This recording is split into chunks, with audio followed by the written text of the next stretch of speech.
देंगे, क्योंकि अमूमन दर्शकों को मिड कैप्स बहुत पसंद आते हैं। हाई रिस्क और हाई रिटर्न वाली ये कैटेगरी है जहां पर जोखिम पता होता है लोगों को या नहीं पता होता है, लेकिन रिटर्न बहुत मिलेगा ये इनको ज़रूर पता होता है और ये चाहिए होता है।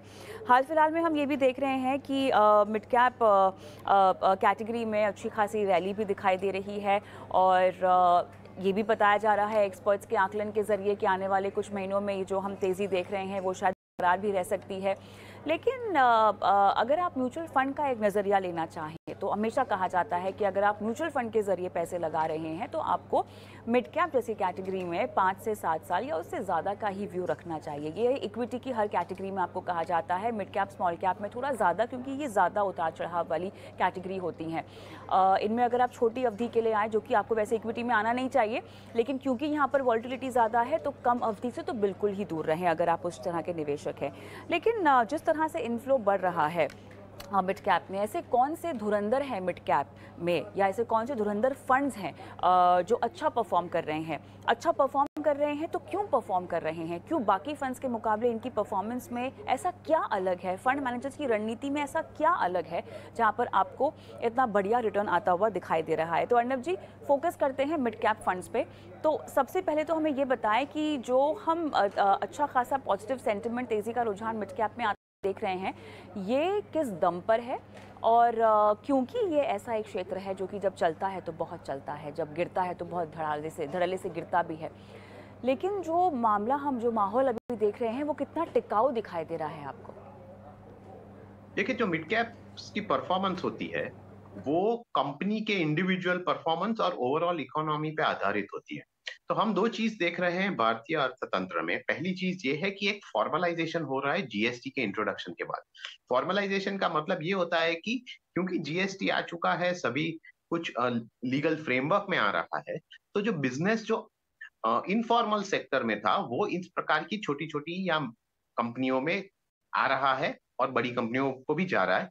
लेकिन ये छोटी कंपनियां उससे बेनिफिट लेकर वो उनका ग्रोथ बढ़ा सकते हैं, ये एक चीज है। दूसरी चीज ये है कि जो रिटेल इन्वेस्टर का इंटरेस्ट है वो बरकरार रहा है और वो रेगुलरली सिस्टमैटिक इन्वेस्टमेंट प्लान माध्यम से इस प्रकार के फंड्स में डाल रहे हैं। अगर आप देखें over a period of time AMFI का डेटा कंसिस्टेंटली आप देखेंगे कि मिड कैप फंड्स में इनफ्लोस कंसिस्टेंट रहे और काफी हाई रहे हैं as compared to various other categories.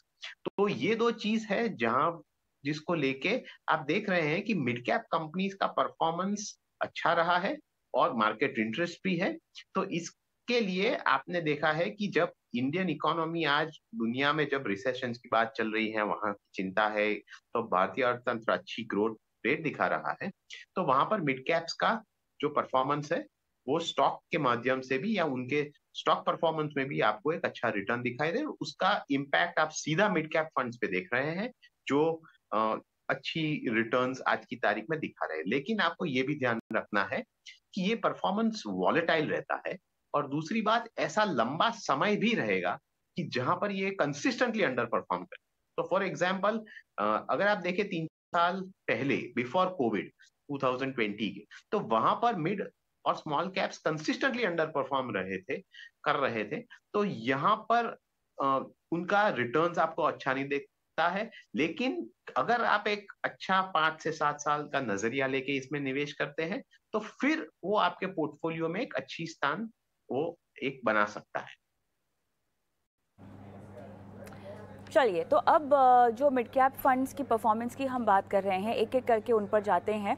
और इसीलिए भी ये मुद्दा हमने आज इस चर्चा में लेकर आए हैं, क्योंकि म्यूचुअल फंड्स में इस वक्त ज़बरदस्त आकर्षण तो दिखाई दे ही रहा है। खासकर रिटेल निवेशक जो है एसआईपी की मदद से रिकॉर्ड निवेश भी कर रहे हैं।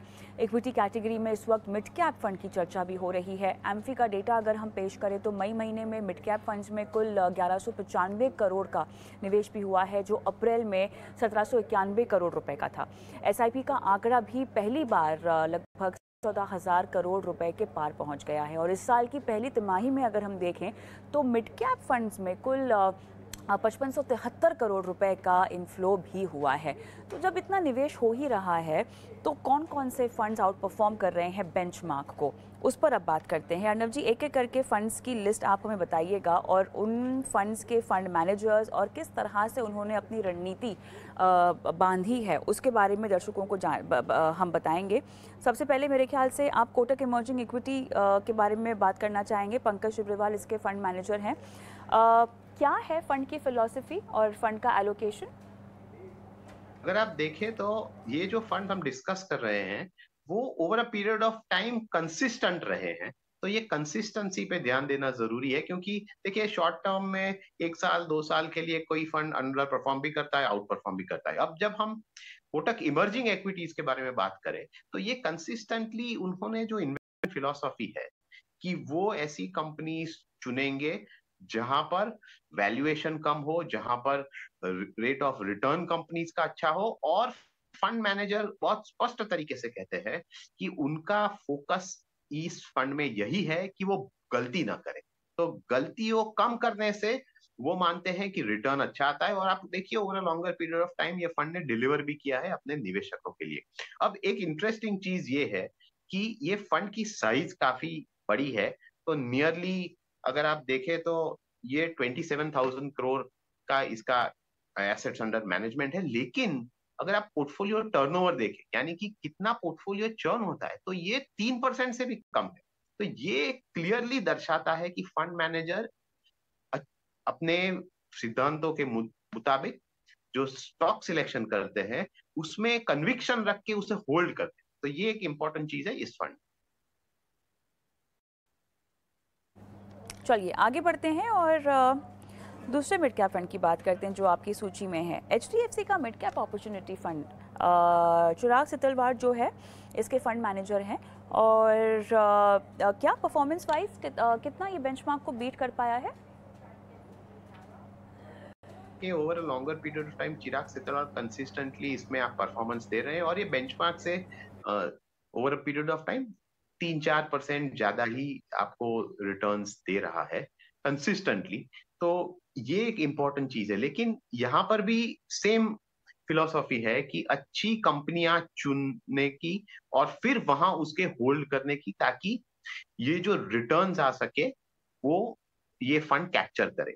तो इसमें भी अगर आप देखेंगे तो सिचुएशन वही है कि टॉप सेक्टर्स जो है वो फिनेंशियल्स है, कैपिटल गुड्स है, लेकिन पोर्टफोलियो टर्नओवर रेशियो फिर भी 13% ही है। और ये ध्यान रखना जरूरी है क्योंकि ये एक्चुअली मिड कैप सेक्टर का सबसे बड़ा फंड है, क्योंकि नियरली 40,000 करोड़ है इसमें।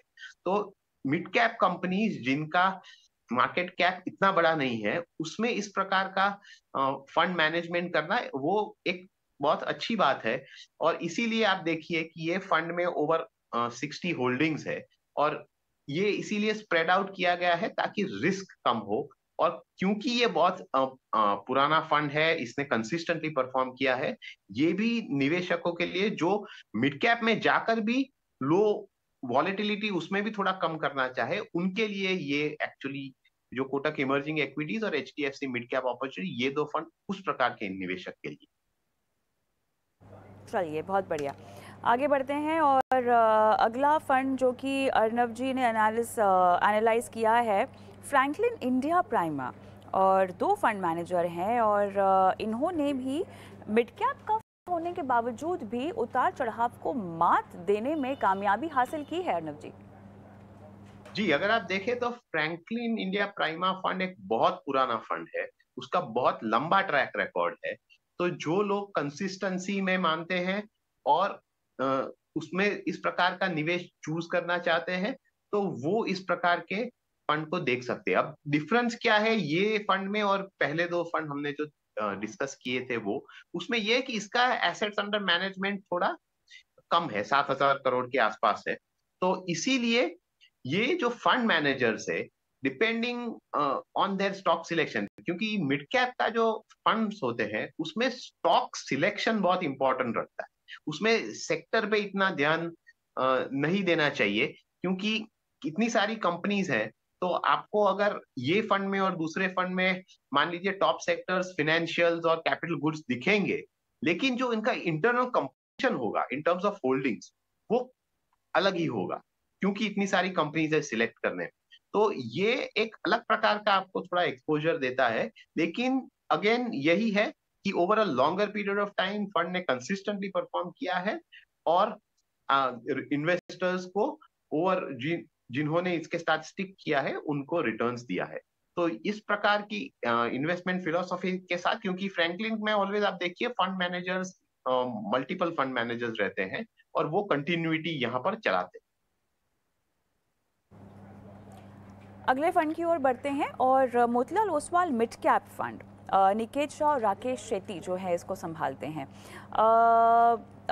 रणनीति के लिहाज से बाकी तमाम फंड जिनकी हमने अब तक चर्चा की है अर्नब जी, उसके मुकाबले ये कितना अलग है? और ये भी शायद पुराना ही फंड है, बहुत ज़्यादा नया नहीं है।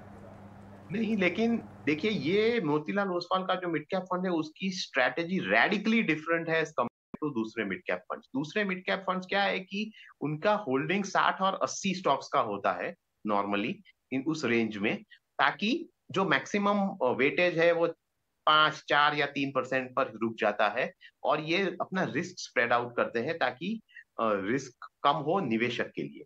मोतीलाल ओसवाल का जो फंड है वो एक्चुअली हाई रिस्क में भी हाई रिस्क इन्वेस्टर के लिए है, क्योंकि ये मिड कैप फंड में भी एक फोकस्ड अप्रोच अडॉप्ट किया है उसने।